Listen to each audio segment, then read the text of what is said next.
Hello student, आज के segment में बेटा हम अपना प्रीवियस सेगमेंट ही कवर करेंगे जिसमें हम पढ़ रहे थे osmoregulatory role of kidney. हमने डिटेल में समझा था कि किडनी बहुत ही मेजर अपना इंटरनल ऑर्गन है which are associated with excretion and osmo regulation.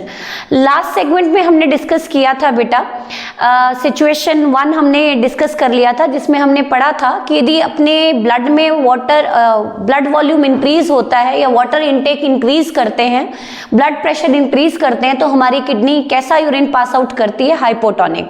आज के सेगमेंट में हम सिचुएशन सेकंड लेंगे कि यदि ब्लड वॉल्यूम रिड्यूस हो जाता है, blood pressure drastically fall down हो जाता है, तो उसको मैनेज करने के लिए हमारी किडनी कैसा यूरिन पास आउट कराती है, हाइपरटोनिक। तो कौन कौन से सिचुएशन रहेगी उसको हम डिटेल में डिस्कस करेंगे।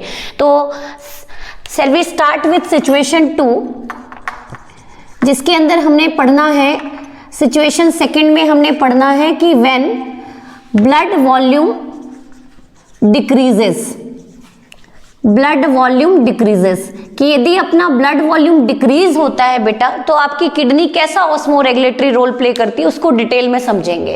तो इस सिचुएशन को समझने से पहले कि किस केस में आपका ब्लड वॉल्यूम रिड्यूस होगा, तो 3 कंडीशंस में कह सकती हूँ कि यदि सीवियर वाटर इनटेक, मतलब वाटर इनटेक बहुत ज्यादा रिड्यूस हो चुका है, या फिर सीवियर ब्लड लॉस हो चुका है, या स्टर्नस एक्सरसाइज में प्रोफ्यूज स्वेटिंग हो चुकी है, एक्सेस वाटर लॉस ऑलरेडी हो चुका है स्वेट के थ्रू, तो उस केस में ब्लड वॉल्यूम क्या हो रहा है बेटा, फॉल डाउन हो रहा है, ब्लड प्रेशर फॉल डाउन हो रहा है। तो सिचुएशन सेकंड को हम डिस्कस करेंगे कि इस केस में आपकी किडनी कैसा यूरिन पास आउट करती है, हाइपरटोनिक, ताकि ब्लड वॉल्यूम और ब्लड प्रेशर मेंटेन रहे। इसमें बहुत ही यूनिक मैकेनिज्म आज के सेगमेंट में हम पढ़ने वाले हैं, रास मैकेनिज्म। तो सबसे पहले हम स्टार्ट करेंगे कि when blood volume decreases it arise due to following reason, it arise due to following reason. 3 reason की वजह से आपका ब्लड वॉल्यूम रिड्यूस हो सकता है।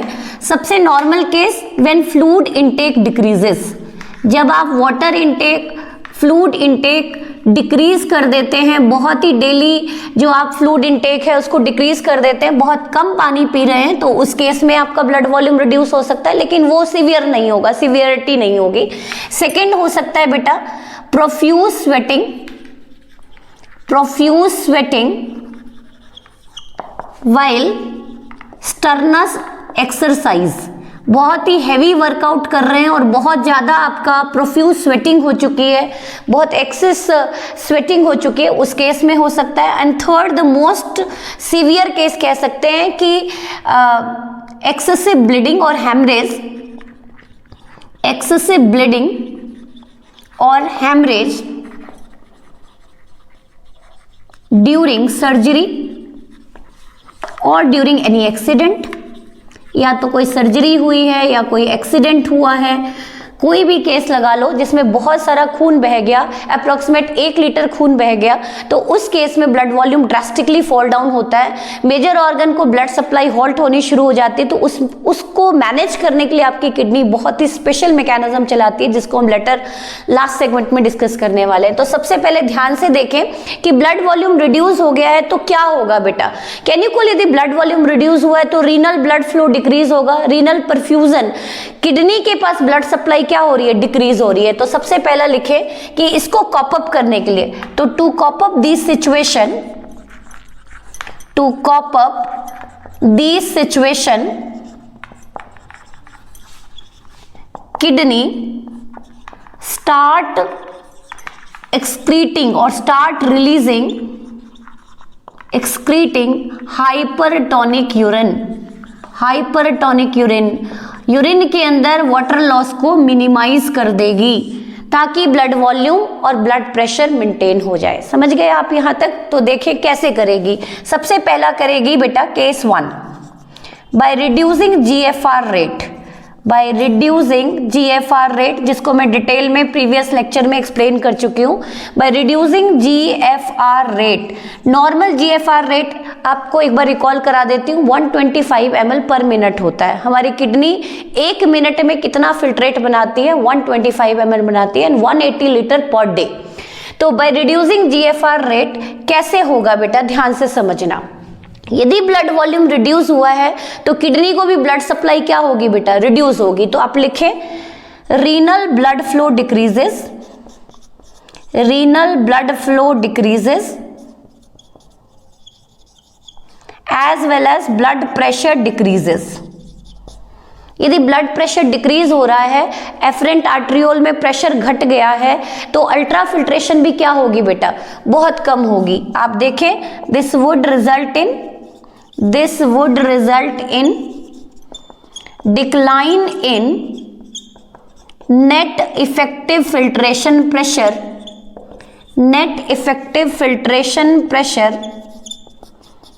across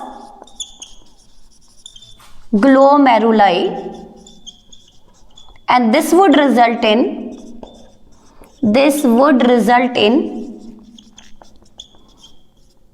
formation of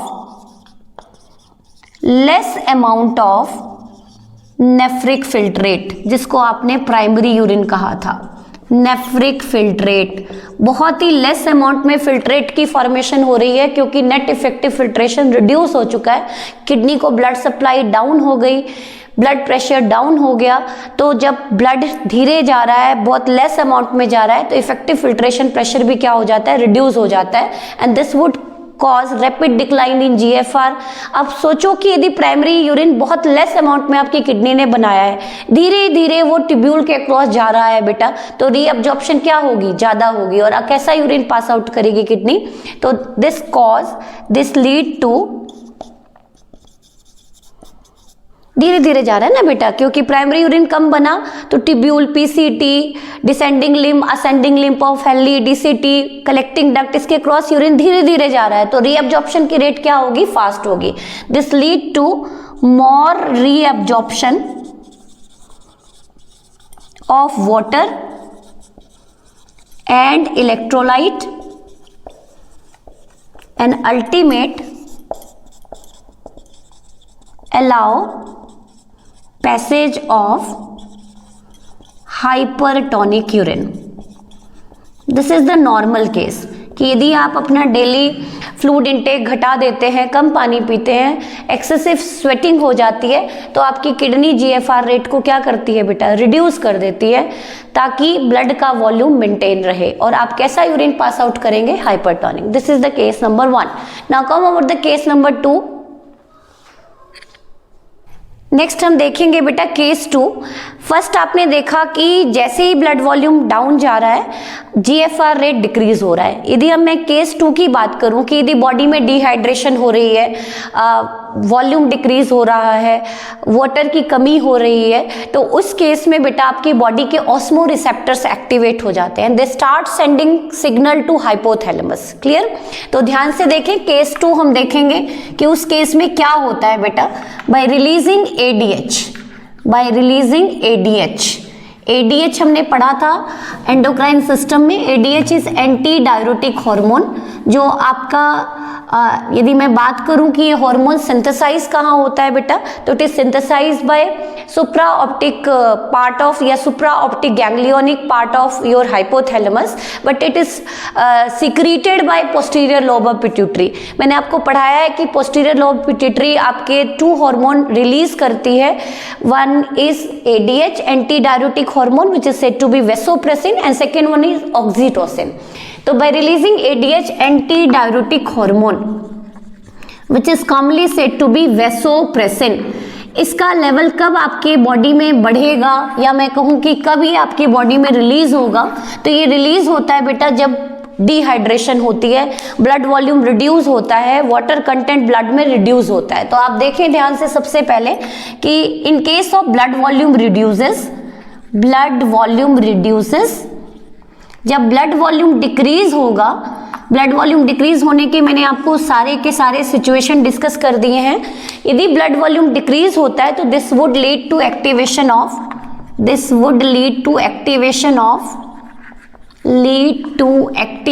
of ऑस्मोरिसेप्टर्स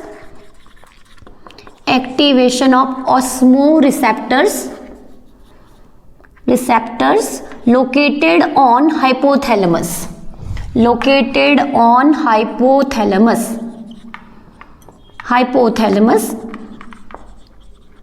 which is a part of your forebrain located on hypothalamus.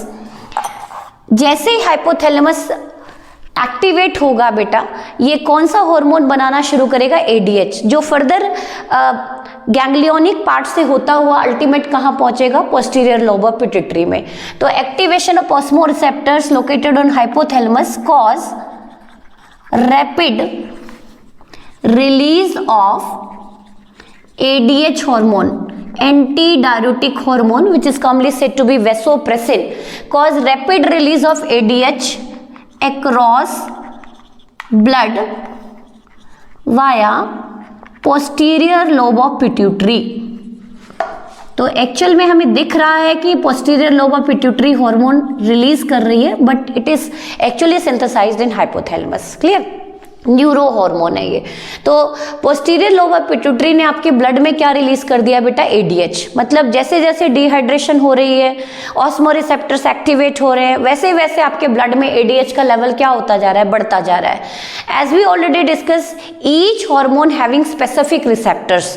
तो जो ADH है इसका रिसेप्टर्स होता है posterior part of DCT and major it is located, their receptors located in the wall of collecting duct. तो देखें आप क्या होगा कि this ADH level increases in blood. थोड़ा सा ध्यान से समझ लें. receptors of ADH located in distal part या डिस्टल रीजन ऑफ DCT, और you can call posterior reason of DCT, posterior reason of DCT and mainly on collecting duct. तो आपसे यदि कभी नेट में क्वेश्चन पूछ लिया जाए कि ADH के रिसेप्टर्स मेनली कहाँ होते हैं बेटा, तो आप किसके साथ जाएंगे? Collecting duct. सीधी सी बात है. मतलब ये हार्मोन आपके ब्लड में आए हैं, every hormone having specific target organ. तो इसका जो रिसेप्टर्स है वो कहाँ है बेटा? कलेक्टिंग डक्ट पे है. अब जैसे ही उस मेम्ब्रेन के रिसेप्टर्स पे ये जाके बाइंड करेगा, कलेक्टिंग डक्ट के ऊपर जाके बाइंड करेगा ये, it start activating aquaporins, water के चैनल खोल देगा. जो यूरिन आपके किडनी से बाहर एलिमिनेट होना था, इसने चैनल खोल दिया और सारा का सारा जो नेफ्रिक फिल्ट्रेट से वाटर था, इट एंटर into या it reabsorb across medullary interstitium and finally enter into blood. तो ब्लड वॉल्यूम को बढ़ाने में बहुत ही सिग्निफिकेंट रोल प्ले करता है. तो देखिए बेटा करता क्या है ये ADH. This ADH cause opening of aquaporins or you can call water pump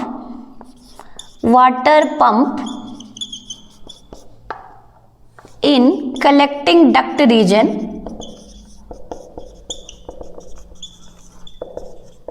hence increase reabsorption of water. सारा का सारा वाटर इसने, मैक्सिमम अमाउंट ऑफ वाटर इसने कलेक्टिंग डक्ट से कहाँ भेज दिया बेटा? मेडुलरी इंटरस्टिशियम एंड फाइनली आपके ब्लड में. तो hence increase reabsorption of water and make urine highly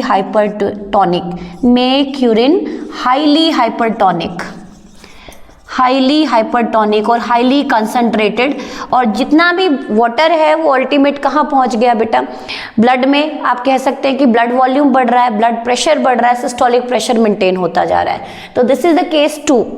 but in case of severe case, जब एक्सेसिव वाटर लॉस हो चुका है या एक्सेसिव ब्लड लॉस हो चुका है, तब किडनी बहुत ही सिग्निफिकेंट मैकेनिज्म चलाती है, बहुत ही अमेजिंग मैकेनिज्म चलाती है आपके वाइटल ऑर्गन को सेव करने के लिए, and that mechanism is said to be RAAS mechanism.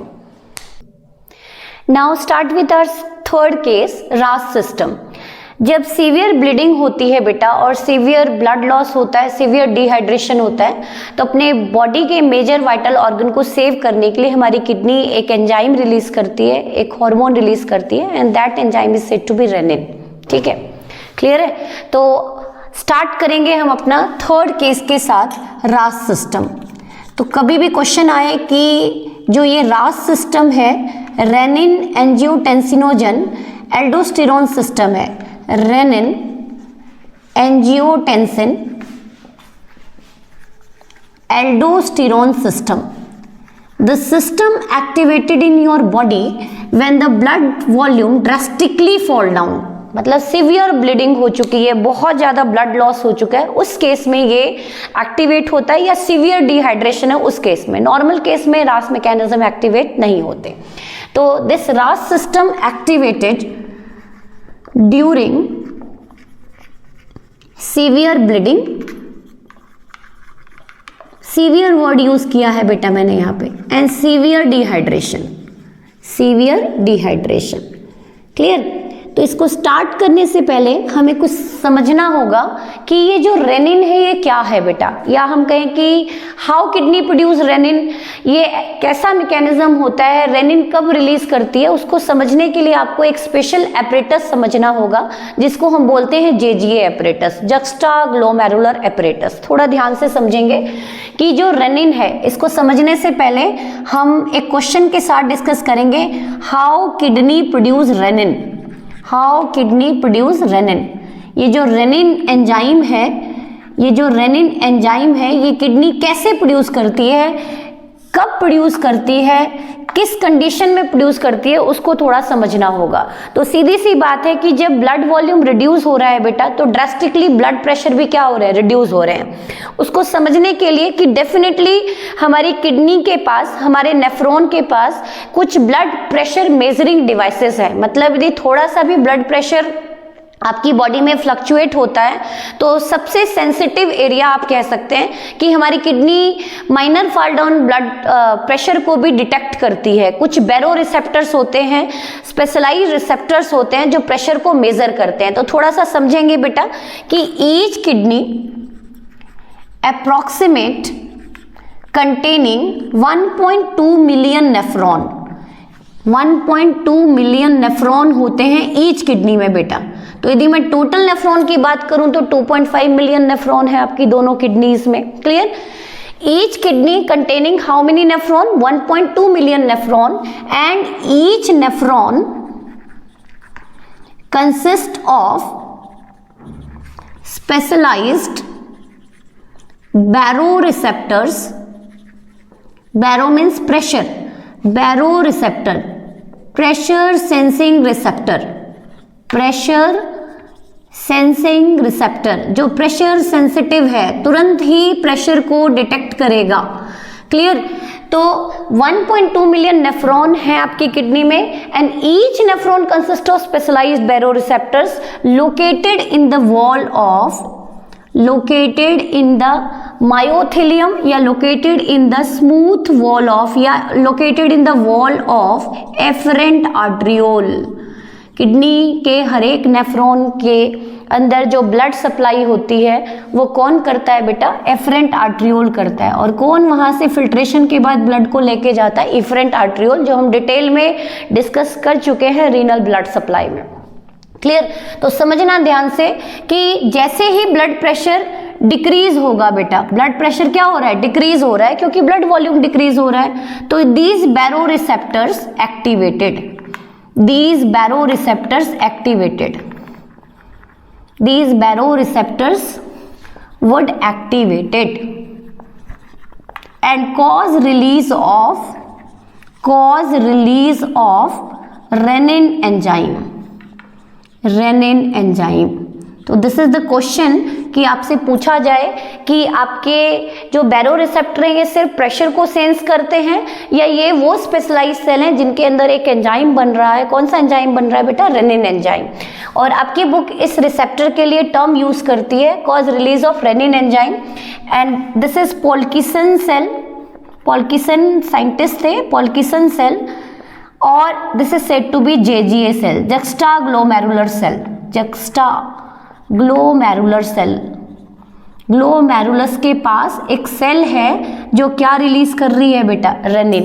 तो यदि नेट में क्वेश्चन आ जाए तो आप एनसीईआरटी के साथ जाएंगे, जेक्स्ट्रा ग्लोमेरुलर सेल क्या रिलीज करती है, रेनिन रिलीज करती है। तो आपसे क्वेश्चन पूछा जाए रेनिन का सोर्स क्या है, तो आप किसके साथ जाएंगे, juxtaglomerular cell. These are the specialised cell of afferent arteriole जो पहले प्रेशर को डिटेक्ट करती है and then renin enzyme release करती है। तो इसको समझने से पहले हम कुछ चीजें समझेंगे बेटा आज के सेगमेंट में। What do mean by juxtaglomerular apparatus? Juxtaglomerular apparatus, ऐसा क्या है ग्लोमेरुलस के पास जो प्रेशर को सेंस करता है? ग्लोमेरुलस एपरेटस, ग्लोमेरुलर एपरेटस या ग्लोमेरुलस एपरेटस, जो मर्जी आप बोल दें, ठीक है। तो जेजी एपरेटस क्या है उसको समझते हैं, थोड़ा डायग्राम के थ्रू समझेंगे। आप ध्यान से देखें कि ये है Bowman capsule, this is the Bowman capsule which is a cup shape structure. जो भी प्राइमरी यूरिन बनता है यहाँ पे nephric filtrate, it entered into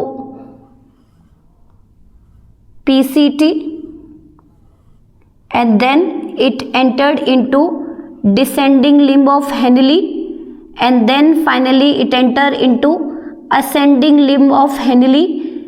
ascending limb of Henle ऊपर से थोड़ी सी थिक होती है, comparatively thicker होती है, and finally it entered into DCT, this is DCT, and DCT finally open into collecting duct। this is the normal diagram or this is simply said to be diagram of nephron। इसको थोड़ा सा मैं आपको proper समझाऊं कि these structure are not sparse नहीं होते, पास होते, congested होते। तो ये यदि आप देखें कि this is the diagram of Bowman capsule, this is the diagram of Bowman capsule, clear। अब यहाँ पे कौन ब्लड लेके आ रहा है बेटा, यदि मैं सिंपल आपको बताऊं तो यहाँ पे ब्लड लेके आ रहा है afferent arteriole. This afferent arteriole जो ब्लड को लेके आ रही है फिल्ट्रेशन के लिए, और फिल्टर होने के बाद ये ब्लड किससे बाहर जा रहा है बेटा? Efferent arteriole, and finally it exit kidney across renal vein, and this is glomerulus. This is glomerulus which is anastomosing blood capillary, capillaries का गुच्छा है ये, 50 ब्लड कैपिलरीज का गुच्छा है अप्रॉक्सीमेट। तो this is the wall of afferent arteriole, और इसी एफरेंट आर्ट्रियोल की जो वॉल है बेटा, स्मूथ मसल है, the cells consist of baroreceptor, इसीलिए हम इसको पोल्किसियन सेल कहते हैं, जो बैरो रिसेप्टर प्रेशर को सेंस करता है। क्लियर है यहाँ तक आपको? ये नेमिंग क्या दिया बेटा मैंने इसको नेमिंग दिया मैंने जक्स्टाग्लोमेरुलर सेल, क्योंकि ये ग्लोमेरुलस के पास है। Juxtaglomerular cell which is site of renin formation. Renin यहीं पे बनता है बेटा। रेनिन कहाँ सिक्रीट होता है, कौन सिक्रीट करता है, यदि आपसे क्वेश्चन पूछा जाए, juxtaglomerular cell. And these are modified smooth muscle, these are modified smooth muscle, जो किसको सेंस कर रहा है बेटा? प्रेशर को सेंस कर रहा है। यदि प्रेशर फॉल डाउन होगा तो juxtaglomerular cell, these are baroreceptor, baro receptor.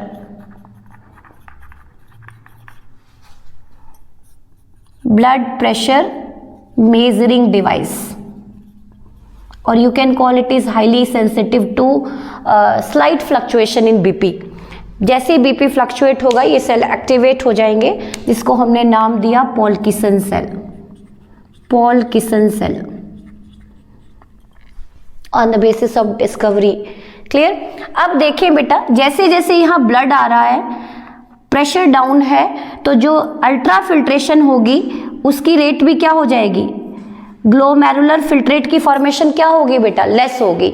तो अब ध्यान से सुने कि जो ये फिल्ट्रेट है ये किसके क्रॉस मूव कर रहे हैं बेटा? PCT, then descending limb, then ascending limb, and finally reach to your DCT region. अब थोड़ा सा हम रीएब्जॉर्प्शन चार्ट की बात करें तो approximate 70 to 80% sodium, 70 to 80% sodium reabsorb होता है। कहाँ रीएब्जॉर्ब होता है? 70 to 80% sodium reabsorb in PCT.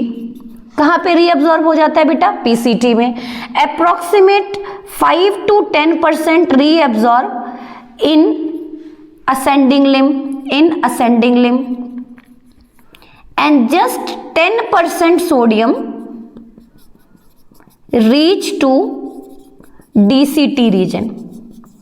यदि मैं आपको बात कह रही हूँ, this is the normal case, ये जब आपका ब्लड प्रेशर नॉर्मल है, ब्लड वॉल्यूम नॉर्मल है, तो अप्रोक्सीमेट 70% सोडियम कहाँ रीअब्जॉर्ब हो जाता है, एक्टिव रीअब्जॉर्प्शन पढ़ी थी आपने पीसीटी रीजन में, लगभग 10% रीअब्जॉर्ब हो जाता है, ये 70% आपका पीसीटी रीजन में, 10% approximate 70 to 80% in PCT and 10% across ascending limb, और ओनली कितने परसेंट पहुंचा बेटा डीसीटी में, only 10%, this is the normal case.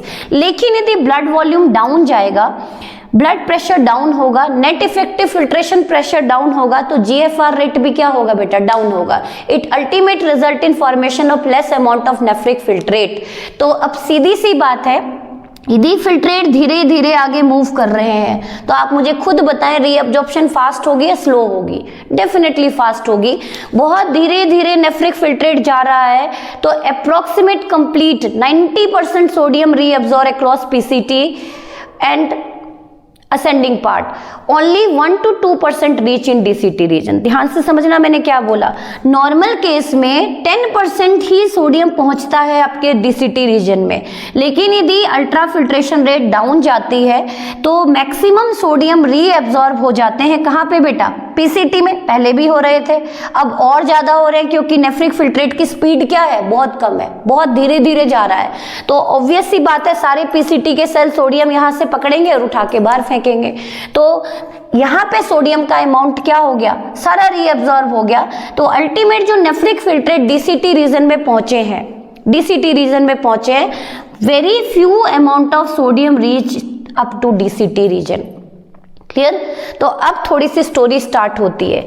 ये जो डीसीटी रीजन के सेल है बेटा, ये डीसीटी रीजन के सेल है। क्लियर। तो जब डीसीटी रीजन में कुछ सेल देखे गए विच आर सोडियम सेंसर, आप कह सकते हैं कि जब तक 10% सोडियम आ रहा था तब तक कोई इश्यू नहीं था, लेकिन जैसे जैसे अल्ट्रा फिल्ट्रेशन रेट डाउन हुई, बहुत लेस अमाउंट में सोडियम पहुंचना शुरू हो गया। कहाँ पे बेटा, डीसीटी रीजन में। तो these cell get activated and these darkly stained cell are said to be macula densa. Macula densa, ध्यान से समझे मैंने क्या बोला। Macula means patch, densa means dark, dark patch. बहुत सारे साइंटिस्ट ने देखा कि DCT region consist of normal cell, principal cell, but few cells are darkly stained, जो उनको अलग दिखे, और उनको नाम क्या दे दिया, मैकुला डेंसा सेल। मैंने क्या बोला, DCT consist of normal cell and this all, जब हम इसकी हिस्टोलॉजी देखते हैं तो डीसीटी के सारे सेल एक जैसे हैं, but few cells are darkly stained, और उनको नेम दिया गया macula densa cell. Macula densa is vascular component और ट्यूबुलर कंपोनेंट। तो it is tubular component, it is darkly stained cell located in DCT region, जो बिहेव करते हैं sodium sensor की तरह, which behave as a, which is a tubular component of nephron, और you can call it is darkly stained cell in DCT region, distal convoluted tubular region. Clear? And these are sodium sensor. They love to taste sodium, लेकिन sodium इनको मिल नहीं रहा। These cells are highly obsessive for sodium ion, और sodium availability in cells के पास क्या हो गई, बहुत कम। तो ये सेल हाईली ऑब्सेसिव है सोडियम आयन के लिए, तो they become hyper active and they start sending signal to your polkissen cell. अब सीधी सी बात है, these are the cell of DCT, these are the cell of your afferent arteriole. इनके बीच में क्या फिल्ड है बेटा, इनके बीच में फिल्ड है कनेक्टिव टिश्यू, और you can call mesangial cell.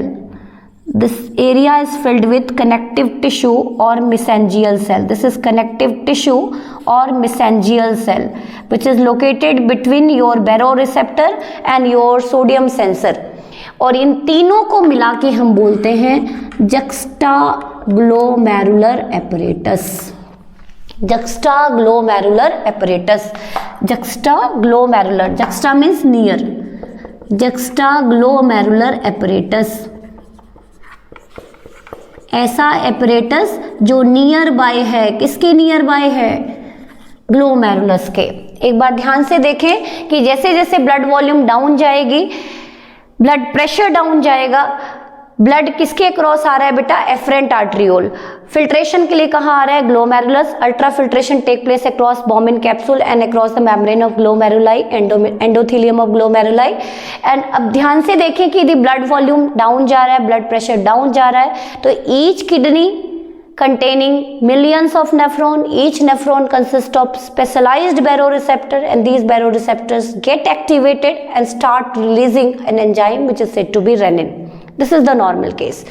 जैसे जैसे ultrafiltration down हुआ, there is less reaching of sodium towards DCT region, and DCT region consists of many principal cell but specialized darkly stained cell which is said to be macula densa, which are sodium sensor or love to taste sodium.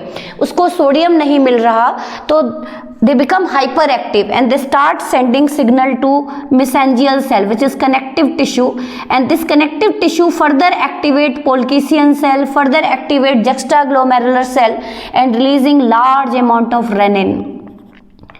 Blood में किसका level बढ़ता जा रहा है बेटा, rennin enzyme का level बढ़ता जा रहा है। This would cause rapid increase in renin level in your blood. अब ये रेनिन एंजाइम क्या करेगा, इसको डिस्कस करेंगे। यस डियर, तो देखेंगे कि रेनिन का लेवल ब्लड में क्या होता जा रहा है, बढ़ता जा रहा है। यदि मैं सिंपल लैंग्वेज में कहूँ कि रेनिन सिस्टमिक सर्कुलेशन में पहुंच चुका है, तो डेफिनेटली रेनिन एक एंजाइम है, तो वो एक सबस्ट्रेट पे क्या करेगा बेटा, एक्ट करेगा। तो वो सबस्ट्रेट क्या होता है, वो कौन रिलीज करता है, तो हमने रास में पहले ही फुल फॉर्म पढ़ चुके हैं हम, रेनिन एंजियोटेंसिन एल्डोस्टेरोन सिस्टम। तो जो ये रेनिन एंजाइम है, they act over your angiotensin protein. तो कैसे ये एक्टिवेट करेगा उस प्रोटीन को, उसके बारे में समझते हैं। तो आप सिंपल सी बात देख रहे हैं कि रेनिन का लेवल ब्लड में सिस्टमिक सर्कुलेशन में क्या होता जा रहा है, इंक्रीज होता जा रहा है। तो आप देखें कि renin is a enzyme which act over specific substrate. Every enzyme act over specific substrate, we already discussed in biomolecule. तो थोड़ा सा ध्यान से देखेंगे कि हर एक एंजाइम एक स्पेसिफिक सबस्ट्रेट पे एक्ट करता है। तो आपका जो मेजर प्लाज्मा प्रोटीन है या बहुत सारे प्रोटीन्स हैं, they mainly synthesized by hepatocyte cell of liver synthesize करता है। तो लिवर के हेपेटोसाइट सेल, नॉर्मल केस में भी लिवर सेल और you can call hepatocyte cell, site cell release a protein known as angiotensinogen. This is substrate जो आपके blood में रिलीज करता है, released by liver cell in blood. This is secreted और released by liver cell. अब कहेंगे कि ये कब रिलीज होता है, तो दिस इज नॉर्मली आपके ब्लड में एंजियोटेंसिनोजन प्रेजेंट है, लेकिन they present in tensinogen inactive form में है। किस फॉर्म में है बेटा, इनएक्टिव फॉर्म में। This is present in inactive form in your blood, inactive form in blood. This is the normal case. आपका लिवर बहुत सारे प्रोटीन बनाता है, फिब्रिनोजन बनाता है, पढ़ा है आप लोगों ने। तो उसी तरह से angiotensinogen, this is the protein, this is the substrate normally synthesized by liver cell जो आपके ब्लड में प्रेजेंट है। लेकिन जैसे ही रेनिन सिस्टमिक सर्कुलेशन में आया, this renin act over angiotensinogen and transform then into angiotensin 1 and 2। तो देखें आप, this angiotensinogen further acted by renin enzyme and this renin convert angiotensinogen into angiotensin 1 which is decapeptide 10 peptides हैं, clear? This is the normal case, and further renin further act over angiotensin 1 and convert into angiotensin 2. This is cascade effect. हालांकि थोड़ा सा यदि मैं detail लेके जाऊं तो rennin के अलावा यहाँ पे एंजियोटेंसिन कन्वर्टिंग एंजाइम होते हैं, angiotensin converting enzyme, and this reaction normally operated in your pulmonary capillary. जो पल्मोनरी आपकी ब्लड सप्लाई लंग्स को हो रही है, वहां पे एक्टिवेशन होता है। लेकिन एनसीईआरटी उसको उतने डिटेल में नहीं लेके जा रही। तो आप समझेंगे कि नॉर्मल केस में आपका लिवर सेल क्या बना रहा था बेटा, एंजियोटेंसिनोजन, जो रेनिन के प्रेजेंस में फाइनली किस में कन्वर्ट हो चुका है, ऑक्टापेप्टाइड में कन्वर्ट हो चुका है। ऑक्टापेप्टाइड में कन्वर्ट हो चुका है and which is a potent vasoconstrictor. अब सीधी सी बात है, कोई प्रोटीन एक्टिवेट हो चुका है तो डेफिनेटली उसके रिसेप्टर्स होंगे, तो ये कहाँ बाइंड करेगा इसको समझते हैं हम। तो this is potent vasoconstrictor, its receptor located in various region of your body। देखते हैं ये वेसोकंस्ट्रिक्टर कहाँ पे एक्ट करने वाला है। सबसे पहला ये एक्ट करने वाला है बेटा, this is located on your receptors. Vasoconstrictor vessels को कंस्ट्रक्ट करने वाला है ताकि ब्लड प्रेशर के साथ किस में एंटर करे, हार्ट में, क्योंकि हार्ट को भी ब्लड सप्लाई क्या हो रही है बेटा, डाउन जा रही है, डिक्रीज हो रही है। तो आप देखें ब्लड प्रेशर डाउन जा रहा है, सिस्टोलिक डायस्टोलिक प्रेशर डाउन जा रहा है, तो कैसे बढ़ेगा। तो आप लिखें, तो first receptor is located in किसके रिसेप्टर की बात कर रही हूं मैं, एंजियोटेंसिन रिसेप्टर की।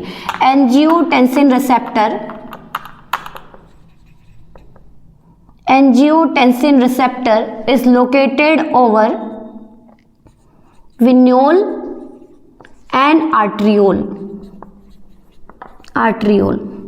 विनोल और आर्ट्रियोल, वेन और आर्टरी की मसल्स को कंस्ट्रिक्ट कर रहा है। This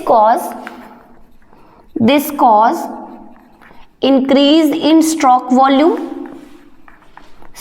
volume and cardiac output and further increase in systolic and diastolic pressure।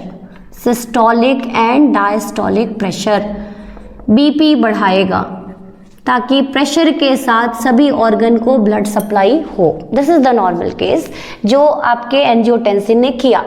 Second बेटा, this angiotensin receptor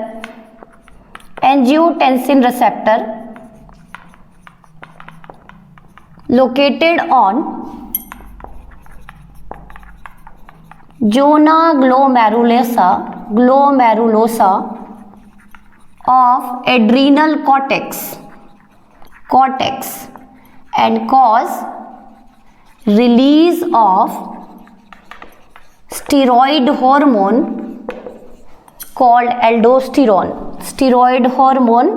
called aldosterone।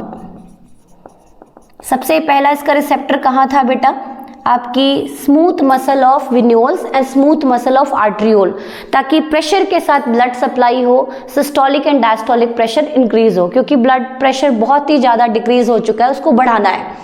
Second बेटा, ये किसके ऊपर एक्ट कर रहा है, आपके zona glomerulosa region of adrenal cortex पे, और किसको रिलीज करा रहा है, एल्डोस्टेरॉन को। किसको रिलीज करा रहा है, aldosterone, which is commonly said to be mineralocorticoid, जिसका किससे लेना देना है बेटा, मिनरल से लेना देना है।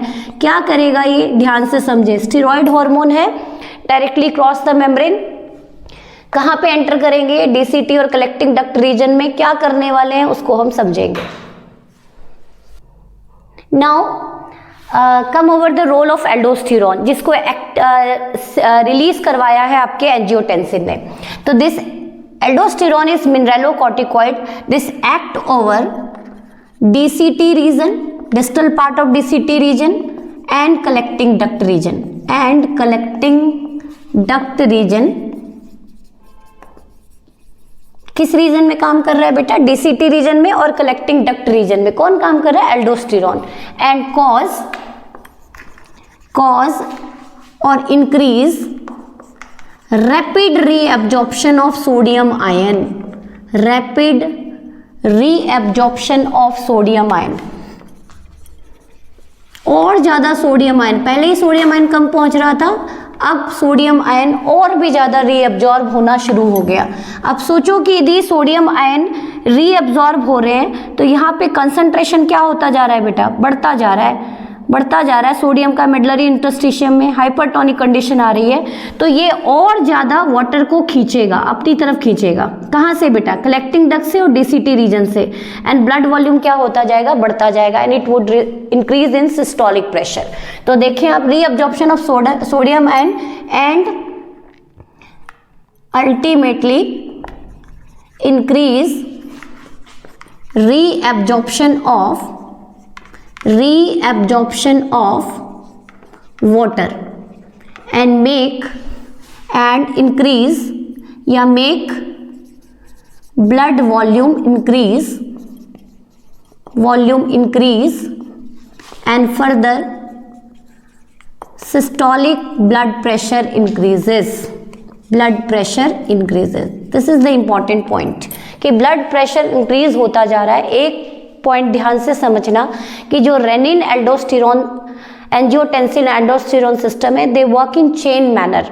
कंटिन्यूसली बीपी बढ़ता जा रहा है and it start creating pressure over your heart. तो हार्ट इसको काउंटर बैलेंस करने के लिए एक हार्मोन रिलीज करता है बेटा, जिसका नाम है ANF, जो हम नेक्स्ट सेगमेंट में डिस्कस करेंगे, विच इज एंटागोनिस्टिक टू रास मैकेनिज्म. तो होपफुली आप लोगों ने ये सेगमेंट एंजॉय किया होगा कि किस तरह से रास मैकेनिज्म हमारे बॉडी में ब्लड प्रेशर और ब्लड वॉल्यूम को मेंटेन करता है. Thank you so much.